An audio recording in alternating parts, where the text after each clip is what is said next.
Hello नमस्कार दोस्तों। उम्मीद है आप सभी लोग अच्छे होंगे।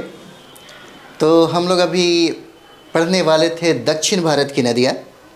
अपवाह तंत्र से बीपीएससी में सवाल बहुत पूछे जाते हैं और यही अपवाह तंत्र को ही हम लोग पढ़ेंगे। आज हम लोग दक्षिण भारत की जो महत्वपूर्ण नदियाँ हैं जहाँ से प्रश्न बनते हैं और बनाए जाते हैं, हम लोग उसी के बारे में पढ़ेंगे। तो हम लोग दक्षिण भारत की जो नदी है उसको कर रहे हैं। बीपीएससी टीचर के लिए बहुत इम्पॉर्टेंट हो जाता है और साथ ही साथ जितने भी कंपटीशन है उसके लिए भी इम्पॉर्टेंट है। 70 बीपीएससी वाले जो टारगेट जो कर रहे हैं सिविल सर्विस के लिए, उनके लिए अति महत्वपूर्ण हो जाता है। तो बिहार जो टीचर है बीपीएससी के द्वारा जो कंडक्ट करवाया जा रहा है 3.0 और 4.0, उसके लिए बहुत महत्वपूर्ण ये सेशन हो जाता है। दक्षिण भारत की नदियाँ कहाँ से प्रश्न कैसे पूछे जाते हैं, हम लोग इसका चर्चा करेंगे। तो चलिए हम लोग देखते हैं। सबसे पहले हम लोग गोदावरी नदी के बारे में पढ़ते हैं, है ना। गोदावरी नदी के बारे में हम लोग पढ़ते हैं। जो सवाल पूछा जाएगा हम लोग उस पर थोड़ा सा क्लिक करेंगे। तो दक्षिण भारत की जो नदियां हैं उसमें हम लोग गोदावरी नदी पढ़ेंगे। तो गोदावरी नदी का उद्गम भी पूछा जा सकता है आपसे कि गोदावरी नदी का उद्गम कहाँ से होता है। गोदावरी नदी का उद्गम त्रियंबक पर्वत से होता है और यह त्रियंबक पर्वत जो है महाराष्ट्र में है ना। त्रियंबक पर्वत से यह जो गोदावरी नदी है इसका उद्गम होता है।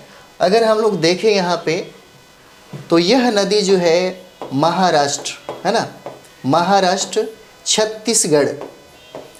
छत्तीसगढ़, उसके बाद है तेलंगाना, है ना, तेलंगाना, और नेक्स्ट है हमारा आंध्र प्रदेश, है ना। आंध्र प्रदेश से यह नदी बहती हुए बंगाल की खाड़ी में, है ना, गिर जाती है।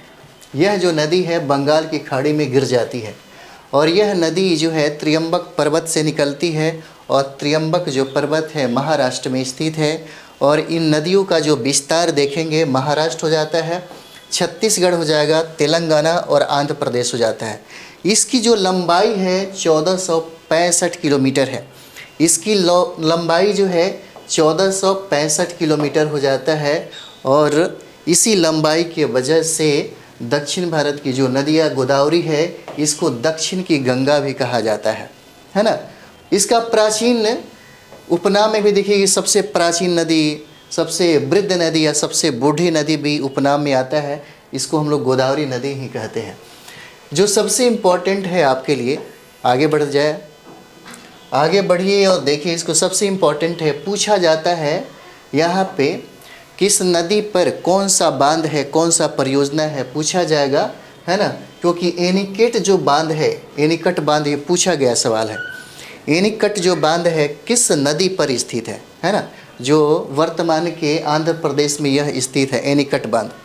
उसी तरीके से आपसे पूछा जाएगा कि जायकावाड़ी जो परियोजना है, जायकावाड़ी परियोजना किस नदी पर हो जाता है, तो ये आपका कौन सा नदी हो जाएगा, गोदावरी नदी हो जाता है ना। और ये जो जायकावाड़ी परियोजना है यह वर्तमान के महाराष्ट्र राज्य में स्थित है, ठीक है। अगला हम लोग देखेंगे श्री मम सागर परियोजना।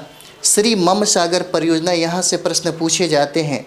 जो सारी परियोजना जो है, जो बांध है, वो नदियों पे ही बनाई जाती है। इसीलिए बीपीएससी के द्वारा या किसी भी कंपटीशन में, किसी भी एग्ज़ाम के लिए बहुत महत्वपूर्ण हो जाता है।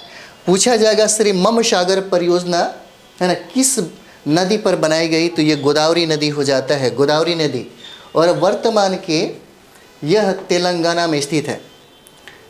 एक बार प्रश्न पूछा हुआ था एनीकट जो बांध है किस राज्य में है, आंध्र प्रदेश में हो जाता है। और यह एनीकट जो बांध है यह गोदावरी नदी पर बनाई गई। इसी गोदावरी नदियों के किनारे जो प्रमुख शहर है वो आपका शिरडी हो जाता है। शिरडी का जो साईं मंदिर आप देख रहे होंगे यहीं पे है, गोदावरी नदी के ही तट पे है ना। और यह भारत का दूसरा सबसे बड़ा, सबसे अमीर मंदिर है। साईं मंदिर का, शिरडी का जो साईं मंदिर है यह भारत का दूसरा सबसे अमीर मंदिर हो जाता है। और यही मतलब यही गोदावरी नदियों के तट पे आपको नाजिमाबाद भी है ना। और यहीं पे एक नासिक भी है। नासिक से आपसे सवाल पूछा जाता है। जैसे नासिक में देखेंगे तो संतरा की खेती सबसे ज़्यादा होती है। नासिक जो महाराष्ट्र है यहीं पे सबसे ज़्यादा प्याज की खेती होती है, ठीक है। और नोटों की छपाई करने की जो कारखाना है, जो मशीन भारत सरकार के द्वारा लगाई गई, वो नासिक में ही है। और यही नासिक में महाकुंभ का मेला भी लगता है ना। इसी नासिक में महाकुंभ का मेला भी लगता है और ये सारा का सारा बहुत ही इम्पोर्टेंट हो जाता है ना। उसी गोदावरी के तट के किनारे ही नांदेड़ एक जगह है, और नांदेड़ भी एक जगह कहाँ पे है, महाराष्ट्र में हो जाता है ना। महाराष्ट्र में हो जाता है, जहाँ पे सिख के 10वें गुरु गोविंद सिंह की हत्या कर दिया गया, और ये जमशेद खान के द्वारा इनकी हत्या कर दिया जाता है। और इन्हीं का समाधि स्थल आपको नांदेड़ हो जाता है, नांदेड़। यहाँ पे एक चीज़ और भी हम लोग देख लेंगे। यहाँ पे देखिएगा, औरंगजेब ने, ठीक है, औरंगजेब ने गुरु तेग बहादुर की हत्या करवा दी, है ना। गुरु तेग बहादुर की हत्या करवा दी, पूछा जाता है। और जहांगीर ने अर्जुन देव की हत्या करवा दी, है ना। जहांगीर ने, देखिए, जहांगीर ने अर्जुन देव की हत्या करवा दी, पूछा जाता है आपसे, बहुत बार पूछा भी गया है। जब जिक्र आया तो हम लोग यहाँ पे देखें तो नांदेड़ में ही इनका समाधि स्थल है, गुरु गोविंद सिंह का, जिनका जन्म आपको पटना साहिब में हुआ था, बिहार के पटना साहिब में, है ना। और ये सिख के 10वें गुरु हैं, जिन्होंने खालसा पंथ की स्थापना भी किया था, है ना। जिसने खालसा पंथ की स्थापना भी किया था, ये भी पूछा जाता है आपसे, ठीक है। चलिए आगे हम लोग बढ़ जाते हैं, आगे बढ़ा जाए। उसके बाद हम लोग देखेंगे इसी नदी के किनारे एक शहर है जिसका नाम है राजमुंदरी, और यहाँ से सवाल पूछे जाते हैं। राजमुंदरी में ही तंबाकू अनुसंधान केंद्र है, तंबाकू अनुसंधान केंद्र। ये सवाल पूछा गया है, ये सवाल पूछा गया है कि तंबाकू अनुसंधान केंद्र कहाँ पे है, ये राजमुंदरी हो जाएगा, है ना। गोदावरी नदी की जो सहायक नदियाँ हैं, गोदावरी नदी की जो सहायक नदी है उसको हम लोग वेनगंगा, पेनगंगा और वर्धा के नाम से जानते हैं। वेनगंगा, पेनगंगा और वर्धा, है ना। वेनगंगा, पेनगंगा और वर्धा के नाम से जानते हैं। इनके संयुक्त रूप को, यानी कि तीनों का मिला जुला जो रूप है, उसको हम लोग प्राणहिता नदी कहते हैं। प्राणहिता नदी, प्राणहिता नदी तीनों नदियों के सम्मिश्रण से, संयुक्त होने से ही बनता है वेनगंगा, पेनगंगा और वर्धा, है ना। इससे संयुक्त रूप से हम लोग प्राणहिता कहते हैं, जो कि गोदावरी की सबसे बड़ी सहायक नदी हो जाता है। गोदावरी की सबसे बड़ी सहायक नदी हो जाता है। देखिए, भारत गोदावरी की सबसे लंबी सहायक नदी जो है वो मंजरा हो जाता है। मंजरा, देखिए आप लोग, गोदावरी की सबसे लंबी सहायक नदी मंजरा है, जिस पे निजाम सागर जलाशय स्थित है, जिस पे निजाम सागर जलाशय स्थित है। और ये सवाल पूछा जाता है आपसे, निजाम सागर जलाशय किस नदी पे स्थित है, तो मंजरा नदी पे हो जाएगा। और मंजरा जो है गोदावरी की सहायक नदी हो जाता है, ठीक है। छत्तीसगढ़ के दंडकारण्य क्षेत्र से इंद्रावती नदी निकलती है। पूछा जा सकता है कि इंद्रावती नदी का उद्गम कहाँ है, तो देखिए छत्तीसगढ़ के दंडकारण्य क्षेत्र से, है ना, इंद्रावती नदी निकलती है, जिस पर चित्रकूट जलप्रपात है। पूछा जा सकता है कि चित्रकूट जलप्रपात किस नदी पर है, चित्रकूट जलप्रपात, और ये हो जाएगा इंद्रावती नदी पर हो जाएगा। और इंद्रावती नदी छत्तीसगढ़ के दंडकारण्य क्षेत्र से निकलती है, ठीक है। और ये जो दंडकारण्य का क्षेत्र जो देखते हैं, यह टीन के लिए बहुत ही ज़्यादा प्रसिद्ध है, ठीक है, टीन के लिए बहुत ही ज़्यादा प्रसिद्ध है। उसके बाद हम लोग देखेंगे पूर्णा और प्रवरा। पूर्णा और प्रवरा गोदावरी की सहायक नदी हो जाता है। और इसी प्रवरा नदी पर ही एक शहर है जिसको हम लोग बोलते हैं दैमाबाद, ठीक है, जिसको हम लोग दैमाबाद बोलते हैं। चलिए आगे बढ़ा जाए। हम लोग गोदावरी नदी की कुछ विशेषता हम लोग देखें, जहाँ से प्रश्न पूछा जाता है आपसे। यहाँ पे कदम जलाशय है, यहीं पे कदम जलाशय है, और भारत की दूसरी सबसे लंबी नदी है, दूसरी सबसे लंबी नदी है। गोदावरी को भारत की दूसरी सबसे लंबी नदी कही जाती है, तो भारत की सबसे लंबी जो नदी है वो आपको गंगा हो जाएगा, है ना। गंगा हो जाता है जिसकी लंबाई 2525 किलोमीटर है ना। 2525 किलोमीटर होता है। यह गंगा को भारत की सबसे लंबी नदी कहा जाता है। और भारत की दूसरी जो सबसे लंबी नदी है वो आपका गोदावरी है। यह पूछा गया सवाल है। दक्षिण भारत की सबसे लंबी नदी, इसको दक्षिण भारत की देखिए, भारत की दूसरी सबसे लंबी नदी है और दक्षिण भारत की सबसे लंबी नदी ये हो जाता है गोदावरी, है ना। गोदावरी की जो वितरिका है यह वशिष्ठ और गौतमी से ही क्रिएट होता है। एक जो सवाल है जो आपसे पूछता है बार बार, बहुत इंपॉर्टेंट है, कृष्णा और गोदावरी को पोलावरम नहर जोड़ती है। पूछा जा सकता है कि पोलावरम नहर जो है ना, किसको जोड़ती है, तो कृष्णा और गोदावरी को पोलावरम नहर क्या करती है, जोड़ती है। और यही कृष्णा और गोदावरी के बीच में एक कोलेरू लेक है ना। कोलेरू जो झील है, कोलेरू, है ना, कोलेरू जो झील है, पूछा जाता है आपसे, बहुत इंपॉर्टेंट है ये। कोलोरी जो झील है कृष्णा और गोदावरी के बीच में ही स्थित है, कोलेरू लेक, ठीक है। चलिए आगे हम लोग देखेंगे इसको, आगे देखते हैं। कृष्णा नदी हम लोग देखेंगे, है ना। कृष्णा नदी, इसका उद्गम महाबलेश्वर पहाड़ी से होता है। महाबलेश्वर पहाड़ी से होता है महाराष्ट्र में, है ना। और इसका जो मुहाना है बंगाल की खाड़ी में जाकर के यह आंध्र प्रदेश होते हुए बंगाल की खाड़ी में जाकर के गिरती है। देखिए यहाँ पे एक शहर है, कह सकते हैं कृष्णा नदी के तट पर, यानी कृष्णा नदी के किनारे एक शहर है जिसको हम लोग सतारा कहते हैं, है ना। और सतारा बहुत ही प्रसिद्ध है, महाराष्ट्र में है। और यही सतारा पवन ऊर्जा के लिए बहुत ही प्रसिद्ध है, पूछा जाता है आपसे, है ना, पवन ऊर्जा के लिए, है ना। और यहाँ पे एटॉमिक एनर्जी भी है। और यहीं पे एक और भी शहर है जिसको हम लोग विजयवाड़ा बोलते हैं, ठीक है। और सबसे जो इम्पोर्टेंट हमारा हो जाता है कृष्णा नदी पर, वो है अलमाती बांध। इसे आप याद ही रखिएगा, बहुत बार पूछा हुआ सवाल है।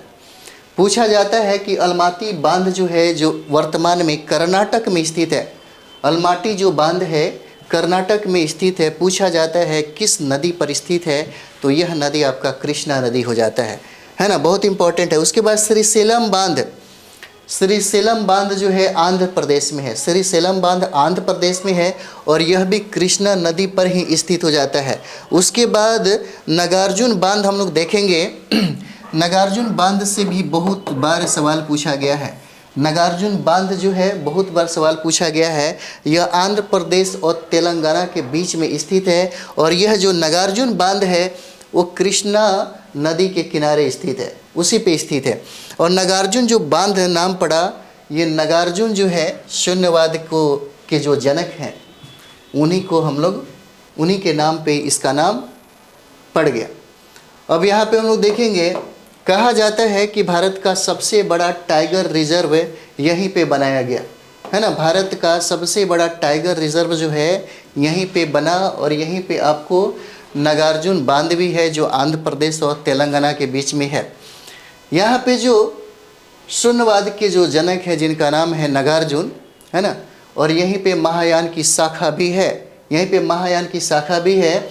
और इसी नागार्जुन को हम लोग भारत का आइंस्टीन भी कहते हैं। और ये सवाल आपसे पूछा गया है, भारत का आइंस्टीन किसको कहते हैं, तो नागार्जुन को कहते हैं, है ना, नागार्जुन को कहते हैं। और नागार्जुन को ही शून्यवाद के जनक भी कहा जाता है।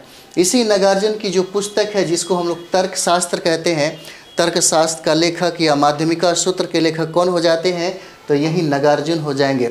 और ये नागार्जुन जो है कनिष्क के दरबार में रहते हैं, कनिष्क के दरबार में। और कनिष्क के दरबार में सिर्फ नागार्जुन ही नहीं रहते बल्कि और भी लोग रहते हैं। जैसे आप देख सकते हैं अश्वघोष हैं, ये भी कनिष्क के दरबार में है। वसुमित्र भी है, वसुमित्र, है ना, वसुमित्र भी यहीं पे मिलेंगे। और एक और नाम होता है वो है आपका चरक, है ना, चरक हो जाते हैं। और भी बहुत सारे ऐसे विद्वान हैं जो कनिष्क के दरबार में रहते हैं।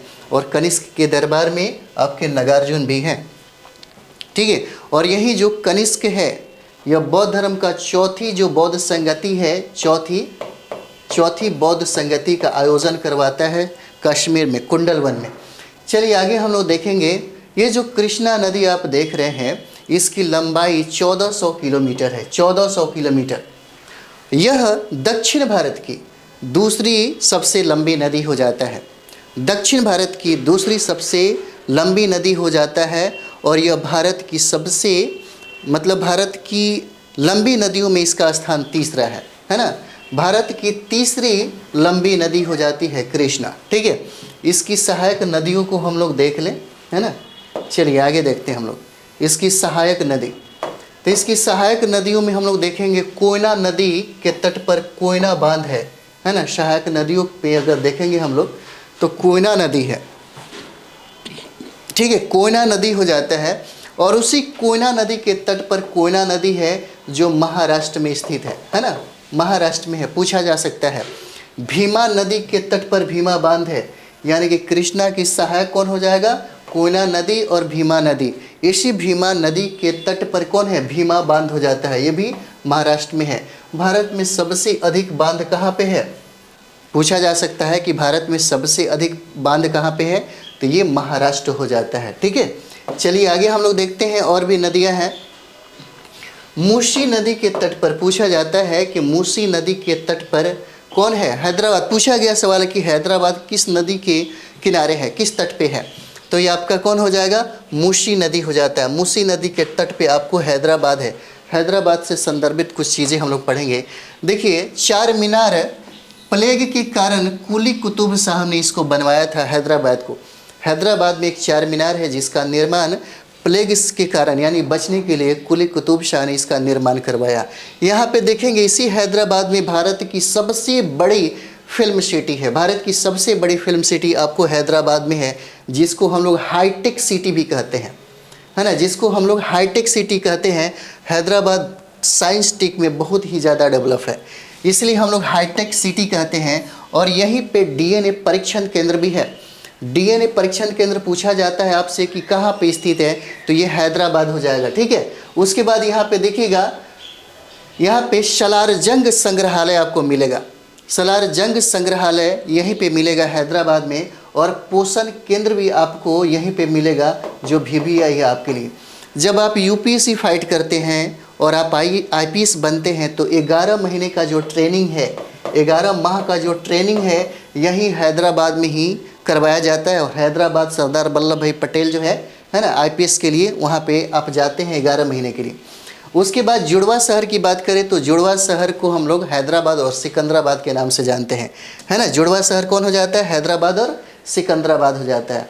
चलिए आगे हम लोग देखेंगे, बहुत इंपॉर्टेंट ये सब सेशन है। बहुत सवाल जो भी पूछे जाते हैं इधर से ही पूछने की संभावना बन जाती है और अधिकतर सवाल यहाँ से पूछा गया है आपसे।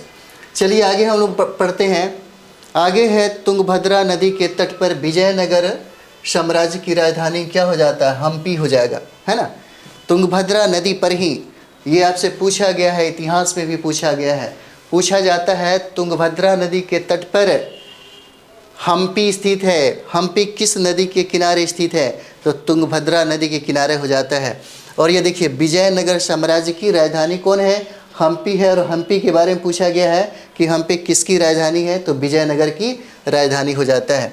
और यही हम्पी का रथ जो है द्रविड़ शैली पर बना हुआ है। हम्पी का जो रथ है द्रविड़ शैली पर बना हुआ है। और यहीं पे विट्ठल स्वामी मंदिर भी है। देखिए यहाँ पे द्रविड़ शैली की बात जब हो रही है तो यहाँ पे हम लोग देख लें, अगर हम लोग भारत को ऐसे अगर देखा जाए, भारत है ना इस तरीके से, चलिए आप लोग तो अच्छा बनाते होंगे,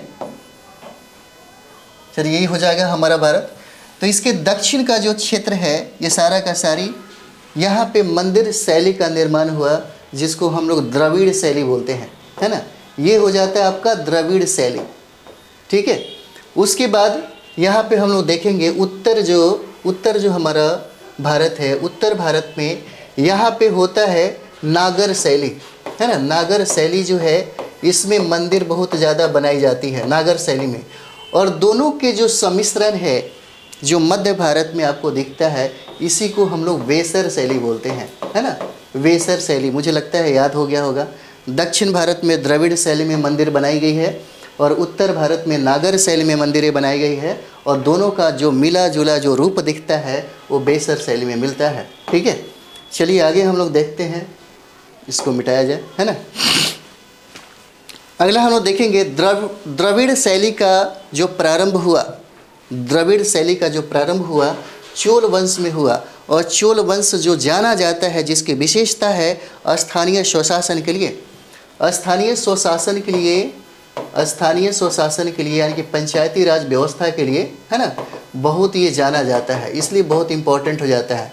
द्रविड़ शैली का प्रारंभ कहाँ से हुआ? चोल वंश से होता है। और चोल सम्राटों ने एक बहुत ही मजबूत नौसेना तैयार किया था। नौसेना यानी कि इसका जल में भी पकड़ था, जल के अंदर भी इसका पकड़ बनता है। और यहाँ पे देखेंगे कि शासन काल में राजा राज प्रथम ने किया था, है ना। यहाँ पे आप देखिएगा इसका जो शासन काल है राजा राम प्रथम ने किया था, जिसे हम बृहदेश्वर मंदिर या राजराजेश्वर मंदिर के नाम से भी जानते हैं। सवाल पूछा गया है कि बृहदेश्वर मंदिर की स्थापना या निर्माण किसने करवाया, तो राज प्रथम हो जाता है, राज प्रथम हो जाता है। और यह बृहदेश्वर मंदिर जो है तमिलनाडु के तंजौर में कावेरी नदी के तट पर स्थित है, जहाँ चार मुखी शिव बने हुए हैं, चार मुखी शिव बने हुए हैं। ठीक है, ये बहुत इम्पोर्टेंट है, आपसे हो सकता है पूछा भी जाए। चलिए आगे हम लोग बढ़ते हैं। आगे हम लोग देखेंगे तुंगभद्रा नदी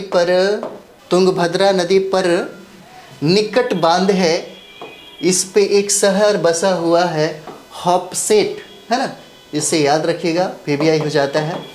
तुंगभद्रा नदी पर निकट बांध जिस पे एक शहर बसा है जिसका नाम है हॉपसेट। देखिए यहाँ पे घाटप्रभा नदी के तट पर हिडकल परियोजना है, और ये बहुत वीवीआई हो जाता है आपके। हिडकल परियोजना पूछा गया है कि किस नदी पर स्थित है। हिडकल परियोजना कहाँ पे हो जाएगा, तो घाटप्रभा नदी हो जाएगा, जिसकी सहायक नदियाँ गोकक है, जिसकी सहायक नदियाँ गोकक है। और इस पर भी गोकक जो जलप्रपात है बनाई गई है, गोकक जलप्रपात। यहाँ पे सहायक नदियों में हम लोग देखेंगे पंचगंगा, दूध गंगा, डॉन हो जाता है और भीमा भी हो जाता है इसकी सहायक नदियों में। इसकी सहायक नदियों में क्या हो जाएगा, पंचगंगा, दूध गंगा, डॉन और भीमा भी हो जाता है। देखिए इसी समय में कहा भी जाता है कि उस क्षेत्र के समय में दिल्ली सल्तनत पर मोहम्मद बिन तुगलक का शासन था, और उसी के समय में बहुत ऐसे जो छोटे छोटे राज्य थे वो स्वतंत्र हो गए, जिसमें हम लोग बहमनी राज्य को पढ़ेंगे। और बहमनी राज्य की स्थापना हसन गंगू के द्वारा किया जाता है दक्षिण भारत में।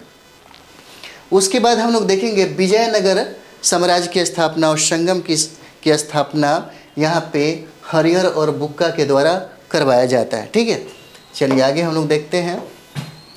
आगे देखिए कावेरी नदी हो जाता है ना। कावेरी नदी को हम लोग पढ़ेंगे। देखिए कावेरी नदी का जो उद्गम है ब्रह्मगिरी पर्वत हो जाता है, ब्रह्मगिरी पर्वत।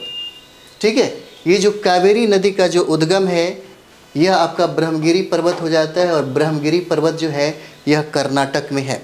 पूछा जा सकता है आपसे कि कावेरी नदी का उद्गम कहाँ पे है, तो ब्रह्मगिरी पहाड़ी पर्वत हो जाता है, और यह वर्तमान में कहाँ पे है, कर्नाटक में। और इसका जो मुहाना है बंगाल की खाड़ी में है, इसका मुहाना बंगाल की खाड़ी में है। और इसकी लंबाई की बात करें तो यह 805 किलोमीटर है, 805 किलोमीटर हो जाता है इसकी लंबाई। और यह दक्षिण भारत की तीसरी सबसे लंबी नदी है, यह दक्षिण भारत की तीसरी सबसे लंबी नदी है। अगर उपनाम में हम लोग देखें तो दक्षिण भारत की गंगा के नाम से भी हम लोग इसको जानते हैं, और दक्षिण भारत की बगीचा भी इस नदी को कहा जाता है, और दक्षिण भारत की गौरव भी इस नदी को कहा जाता है। ठीक है, कावेरी नदी का जो उपनाम है बहुत सारा हो जाता है। दक्षिण भारत की गंगा भी कहते हैं, दक्षिण भारत की गंगा भी कहते हैं, और दक्षिण भारत का बगीचा भी कहते हैं, और दक्षिण भारत का गौरव भी कहा जाता है कावेरी नदी को। ठीक है, दक्षिण भारत का गौरव भी कहा जाता है इसको। तमिलनाडु के जो लोग हैं, है ना, इस नदी को पोनी के नाम से जानते हैं।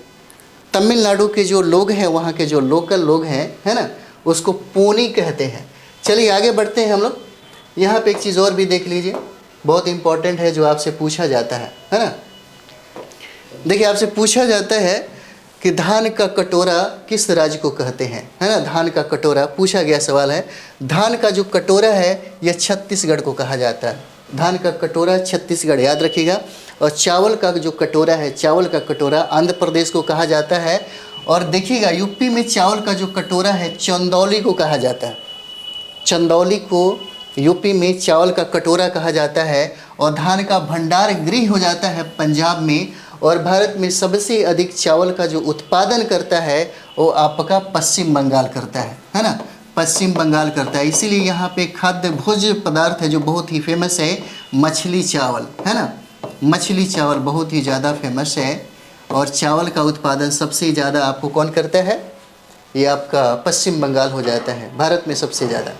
हालांकि पूरी दुनिया में सबसे ज़्यादा चावल का उत्पादन चीन करता है और दूसरा स्थान आपके भारत का हो जाता है। ठीक है, चलिए आगे बढ़ते हैं हम लोग। आगे बढ़ा जाए, प्रमुख शहर जो है यहाँ पे, है ना। प्रमुख शहर कौन कौन हो जाएगा, तो प्रमुख शहर पूछा जाता है आपसे, मैसूर हो जाएगा, श्रीरंगपट्टनम हो जाता है, तंजौर हो जाएगा, तिरुचिरापल्ली हो जाएगा, है ना। यहाँ पे जो प्रमुख शहर है वो हम लोगों ने इसको देखा। और जो सबसे इम्पॉर्टेंट है हमारा वो हो जाता है शिव समुद्रम बांध। शिव समुद्रम बांध स्थित है ना। शिव समुद्रम बांध जो है यह कर्नाटक में है ना। और यह कर्नाटक में है और यह आपके कावेरी नदी पर स्थित है। ठीक है, शिव समुद्रम बांध कावेरी नदी पे हो जाता है, याद रखिएगा। उसके बाद ये शिव समुद्रम जो बांध है यह कर्नाटक में स्थित है। इसके बाद मैटूर बांध हो जाता है। मैटूर बांध भी कावेरी नदी पे है, मैटूर बांध। और ये जो है मैटूर बांध तमिलनाडु में है ना, ये तमिलनाडु में हो जाता है। उसके बाद ग्रैंड एनीकट जो बांध है यह भारत का सबसे प्राचीन बांध है। बहुत बेबी भारत की सबसे प्राचीन बांध है। भारत की सबसे प्राचीन बांध है ग्रैंड एनीकट बांध, जो तमिलनाडु में स्थित है ना। जो तमिलनाडु में क्या है स्थित है, ये तमिलनाडु में। भारत का सबसे प्राचीन बांध हो जाता है भारत का, पूछा जाता है आपसे। ठीक है, चलिए आगे हम लोग देखते हैं, महत्वपूर्ण चीज़ों को हम लोग देखें। देखिए आप यहाँ पे देख सकते हैं, पूछा जाएगा आपसे कि भारत का सबसे ऊंचा बांध बताइए। भारत का सबसे ऊंचा बांध बताइए, कौन हो जाएगा। तो भारत का सबसे जो ऊंचा बांध है, एक मिनट, भारत का सबसे ऊंचा जो बांध है वो आपके उत्तराखंड में है, टिहरी बांध, है ना। टिहरी बांध हो जाता है। और सब विश्व का सबसे ऊंचा बांध आपको जिनपिंग हो जाएगा, जिनपिंग, और यह चीन में स्थित है। पूछा जा सकता है कि भारत का सबसे प्राचीन बांध बताइए, तो ग्रैंड एनीकट बांध हो जाएगा, ग्रैंड एनीकट बांध। और यह कहाँ पे है, तमिलनाडु में स्थित है। और पूरे विश्व में अगर पूछे तो जावा हो जाता है, जो जॉर्डन में स्थित हो जाता है। ठीक है, उसके बाद सबसे जो लंबा बांध हो जाता है हीराकुंड बांध हो जाएगा। सबसे लंबा भारत का हीराकुंड हो जाएगा। और ये हीराकुंड विश्व का भी हो जाता है और ये महानदी पर स्थित है। ठीक है, महानदी पर स्थित है। और ये आपके लिए बहुत भी ये पूछा गया सवाल है, हीराकुंड बांध किस नदी पे है, महानदी पे है। और महानदी कहाँ पे है, उड़ीसा में हो जाता है ना, उड़ीसा में। और देखिए सबसे बड़ा जो बांध है श्रीगार्ज हो जाता है ना। और विश्व में देखेंगे तो हीराकुंड हो जाएगा। ठीक है, चलिए आगे हम लोग देखते हैं। यहाँ पे आगे देखिए, कहा जा रहा है कि 1902 ईस्वी में, है ना, 1902 ईस्वी में भारत की दूसरी जल विद्युत परियोजना शिव समुद्रम स्थापित किया गया। 1902 ईस्वी में भारत की दूसरी, है ना, भारत की दूसरी जल विद्युत जो परियोजना है यह शिव समुद्रम स्थापित किया गया। और शिव समुद्रम जो है वो कर्नाटक में स्थित है। यहाँ पे कहता है कि 1897 है ना, 1897 भारत की पहली जल विद्युत जो परियोजना है, पहली जल विद्युत परियोजना ये हो जाता है आपको पश्चिम बंगाल में है ना। ये आपका हो जाता है पश्चिम बंगाल में, दार्जिलिंग में ये हो जाता है ना। दार्जिलिंग में ये हो जाएगा आपका पश्चिम बंगाल में। अगला हम लोग देखते हैं, यहीं पे आपको शिव समुद्रम और स्टेनली जल प्रपात है। और ये आपसे पूछा गया सवाल है, ये दोनों बहुत VVI है आपके लिए। शिव समुद्रम जलप्रपात और स्टेनली जलप्रपात किस नदी पर स्थित है? तो ये आपकी कावेरी नदी हो जाएगा, कावेरी नदी हो जाता है ना। और यहीं पे आपको कृष्णा सागर जलाशय भी मिलेगा, कृष्णा सागर जलाशय, ठीक है। कावेरी जल विवाद की अगर बात करें तो कावेरी जल विवाद तमिलनाडु, कर्नाटक, केरल और पुडुचेरी के मध्य में है। पूछा जा सकता है कि कावेरी जो जल विवाद है किन किन राज्यों के मध्य में स्थित है ना। मध्य में अभी विवाद का कारण बना हुआ है, तो तमिलनाडु हो जाएगा, कर्नाटक हो जाएगा, केरल हो जाता है और पुडुचेरी हो जाएगा। चलिए आगे हम लोग बढ़ते हैं। यहाँ पे देखेंगे हम लोग रेशम अनुसंधान केंद्र। रेशम अनुसंधान केंद्र की बात करें तो ये मैसूर में हो जाता है, मैसूर में। और रेशम की प्राप्ति जो होता है शहतूत के पत्ते से प्राप्त किया जाता है। इसके अगर हम लोग रेशम की प्रक्रिया को देखें, ये लाख हो जाएगा, प्यूपा और कोकून हो जाता है। हालांकि प्यूपा जो है रेशम की प्राप्ति का प्रारंभिक चरण होता है और ये कोकून है सबसे अधिक प्राप्त होता है। भारत में सबसे अधिक अगर रेशम की बात करें, रेशम का उत्पादन जो करता है भारत में, वो आपका कर्नाटक हो जाता है और ये आपके लिए बहुत VVI है। भारत में सबसे अधिक रेशम का जो उत्पादन है ये कर्नाटक के द्वारा किया जाता है। अगर बात करें कि पूरे विश्व में सबसे ज़्यादा रेशम का उत्पादन कौन करता है, तो चीन हो जाएगा और दूसरा स्थान आपके भारत का है ना। और यही वजह है कि भारत का सिल्क मार्ग यहीं से स्थापित हुआ, क्योंकि उस समय में रेशम वस्त्र का निर्यात भारत सबसे ज़्यादा करता था और ये वस्त्रों का डिमांड यूनान के लोगों में सबसे ज़्यादा थी। और यही वजह था कि व्यापार जो था वो भारत के पक्ष में रहा और भारत और यूनान के बीच में इतनी मतलब रेशम वस्त्रों की समझ की बिक्री हो रही थी कि उस रूट को हम लोग सिल्क रूट कहने लगे। और इस पे नियंत्रण और इसका जो निर्माण कहें तो कनिष्क के द्वारा किया जाता है, ठीक है। चलिए आगे हम लोग बढ़ते हैं, इसको बढ़ाया जाए आगे। ये हो जाता है हमारा भारत में सबसे अधिक रेशम का उत्पादन कौन करता है? कर्नाटक। और विश्व में सबसे ज़्यादा रेशम का उत्पादन चीन और दूसरा स्थान आपके भारत का है। भारत का जो शिल्प मार्ग है ना, सिल्क मार्ग है, वो कनिष्क के द्वारा स्थापित किया जाता है। कीड़े का अगर नाम देखा जाए, इस कीड़े का जो नाम है वो बॉम्बेलैक्स कहा जाता है, बॉम्बलैक्स कहा जाता है। और प्रोटीन जो है यहाँ से जो प्राप्त होती है फाइब्रोजिन हो जाता है ना। और यहाँ पे देखिए भारत में सबसे अधिक रेशम किस प्रकार के पाए जाते हैं, तो देखिए भारत में मलबरी टाइप का जो रेशम है उसका उत्पादन सबसे ज़्यादा होता है, मलबरी टाइप का, ठीक है। तो हम लोग दक्षिण भारत की जो नदियाँ हम लोगों ने पढ़ा, जो इम्पोर्टेंट फैक्ट है, जो एग्ज़ाम के व्यू से हम लोगों ने इसका स्टडी किया। तो चलिए हम लोग बारी बारी से बाकी जो भी अपवाह तंत्र में है जो इम्पोर्टेंट है आपके लिए, हम लोग उसको पढ़ेंगे। अगले वीडियो में हम मिलते हैं। अच्छे से पढ़ाई करिए, ठीक है। थैंक यू वेरी मच आप सभी लोगों को इतना प्यार देने के लिए।